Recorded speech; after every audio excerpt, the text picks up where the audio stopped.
Hey, everybody, welcome. This is another episode of the Interfaith Pastor. My pastor, Susan Strauss. I'm a Lutheran pastor from Burlingame, California, Lutheran Church of the Good Shepherd, but I'm also very interested in interfaith matters. I'm a member, and the church is a member of the Peninsula Multi-Faith Coalition on the San Francisco Peninsula. And I've also been involved in the Interfaith Center at the Presidio, the San Francisco Interfaith Council, and other interfaith organizations. So something that's near and dear to me.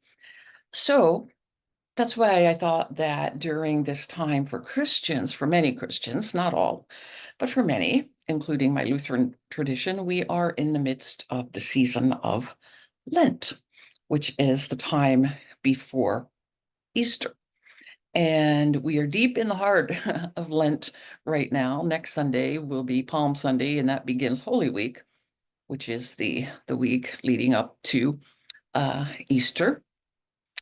And thinking about Ramadan, which is the Muslim month that has begun this past week, and the overlap of some of the things that we as Christians who observe Lent and Muslims who observe Ramadan, some of the things that we have in common. And one of those things is fasting.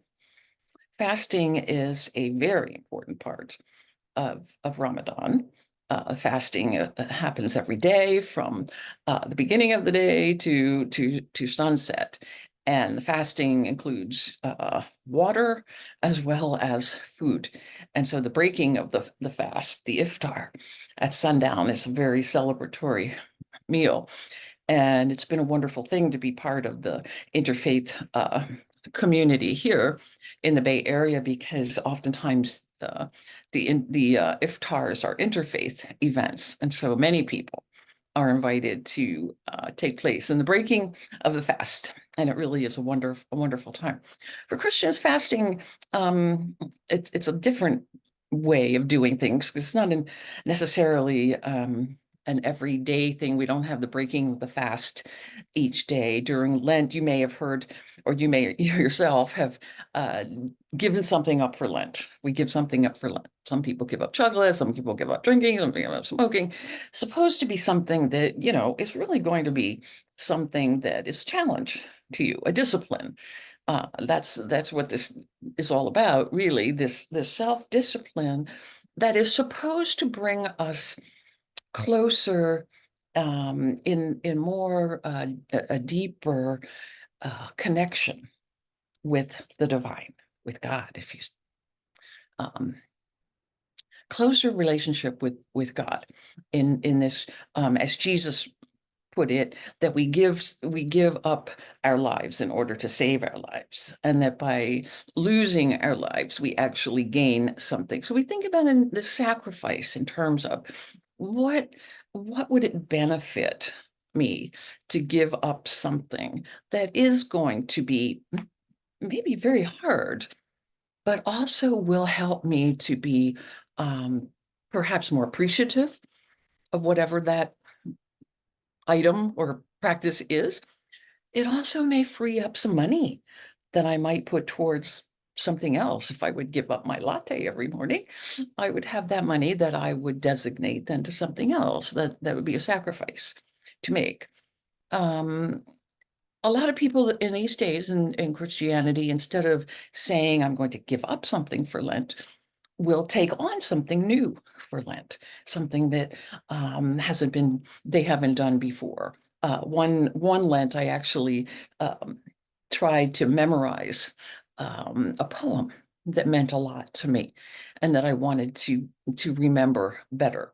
And so I took on that practice for that year. So it could be any spiritual practice, as long as the idea is that you're taking the time, the sacrifice of your time, in order to do something that's going to bring you into more of a connection with the divine, with the spirit.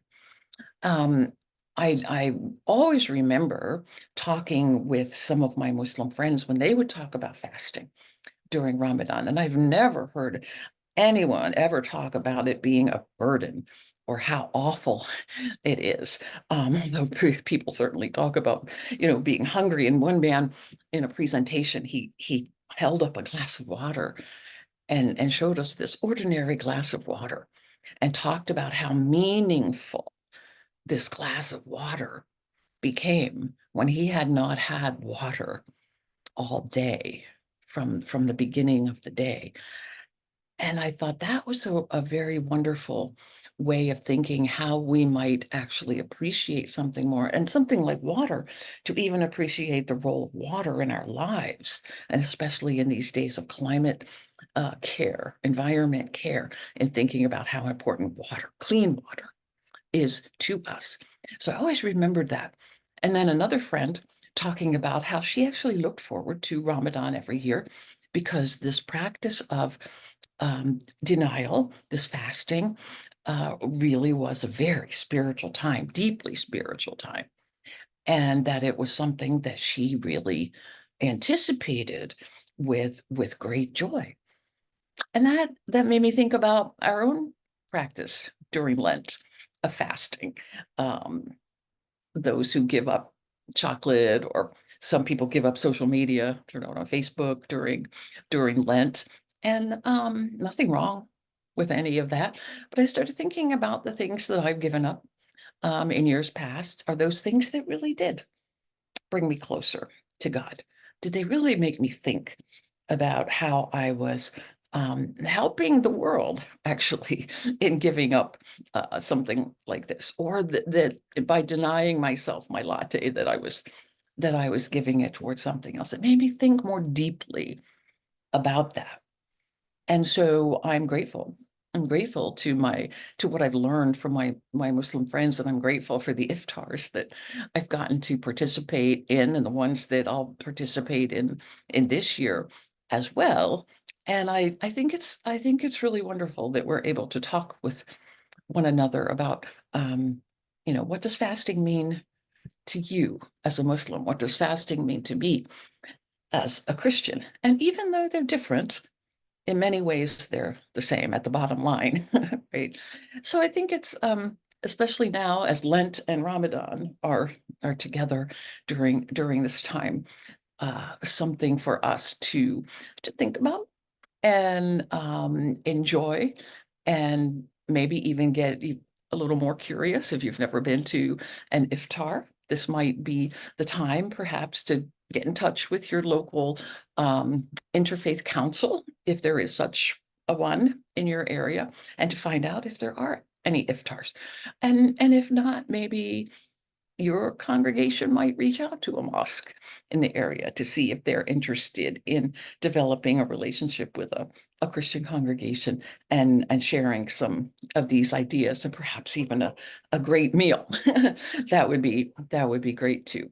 So blessed Lent, blessed Ramadan to everyone, and I will see you next time. Thanks.